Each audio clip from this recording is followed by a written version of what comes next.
We should have a separate Olympics for athletes that want to use performance enhancers. Just for science, so we can see the absolute max of human ability. Like we already know the upper limits of natural human strength and fitness, and that should be the main focus.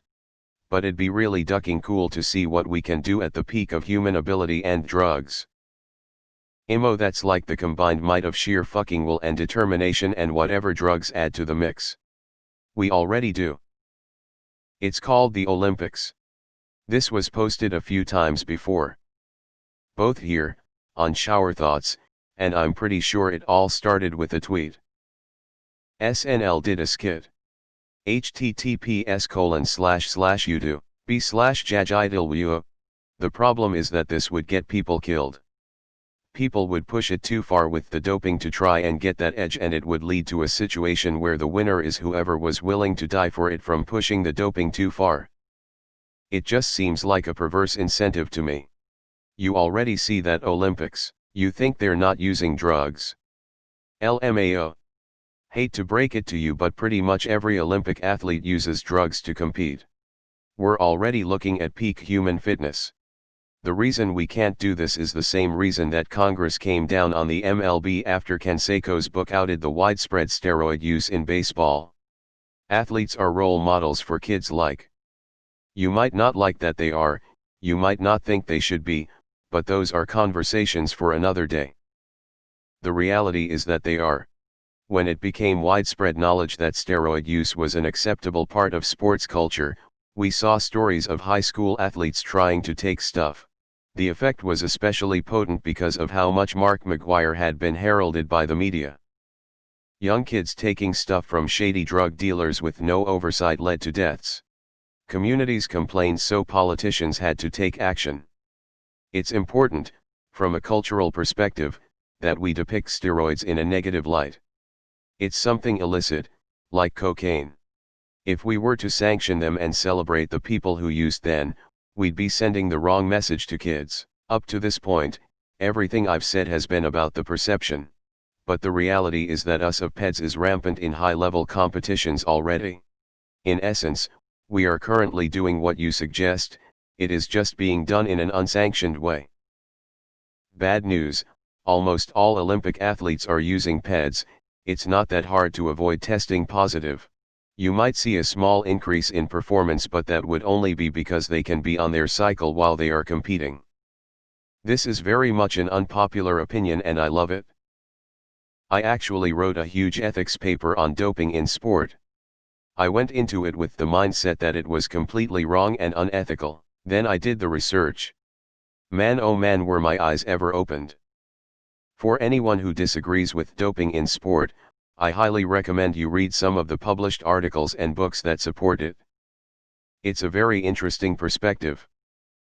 In saying that, however, I do still believe that most doping is unethical and can lead to terrible things. Your idea is interesting, but it would just open more doors to risky practices. There would still need to be regulations in place. Then you have to determine what proper enhancements are, what's allowed, what's not allowed. And people will still push boundaries and break the rules. It would be interesting for research, but it would really open up some dark things. Oh, this opinion again. No one would watch the natural athletes since they wouldn't be as good, so every athlete would be doing dangerous drugs. It's a no for me, dog. Problem is that you are condemning an entire group of people to mental illness and potentially suicide through drug-related health complications. We would all essentially be enabling conditions such as body dysmorphia and drug abuse. We know that these drugs aren't good for athletes long-term, and if they become mainstream, we don't know what effect it may have on people, especially youths. Steroids aren't banned because they are unfair. They are banned because they are dangerous. There are untested powerlifting competitions, and all world records in strength sport that people care about are set by untested athletes. All top strongman competitions aren't tested. Those places are true indicators of top human performance. That's called horse racing. Why isn't that good enough?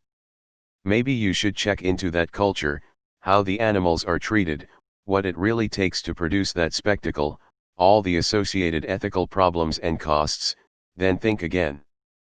We should have a sub for over-repeated popular opinions. This one would fit perfectly. I've always thought that sports and games in general would be way more interesting without penalty rules. Like take American football for instance, get the ball to the other side. That's it. Throw it, kick it, just get it there, no setting up every 10 seconds. If the guy gets tackled, let him fight over it. Punch, fight, kick, make it almost combative, get the ball to the other side. I'd probably get into sports if that were how it was played. Tommy Tiernan does a bit about the drug Olympics, https://youtube.b/idraj2qldhk, that's pretty great. I've seen this exact same post here about 17 times already. It might be cool to see, but unfortunately, this would shift the competition from the stadium to the laboratory. It would become a race to see who can make the most effective chemicals, and wealthier athletes or athletes from wealthier countries would have an unfair advantage.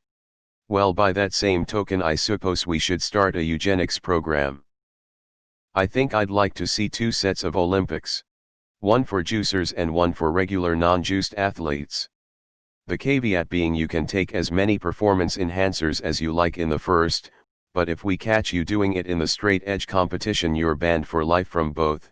Zero tolerance. Then the juicers/countries that want to prove their chemical superiority can, and it won't affect the non-assisted human achievements. If it didn't fuck up people, I would agree. Anyone who thinks 90% of the NFL does not or has not taken steroids has the mind of a child. A lot of MMA fighters used to be jacked up on all sorts of peds. The UFC had a real problem with testosterone replacement therapy a few years back before it was made against the rules. One dude, Vitor Belfort, became an absolute monster due to TRT. He was a badass fighter before the TRT, but it took him to another level. He was destroying much younger dudes and displayed a savage intensity that was insane.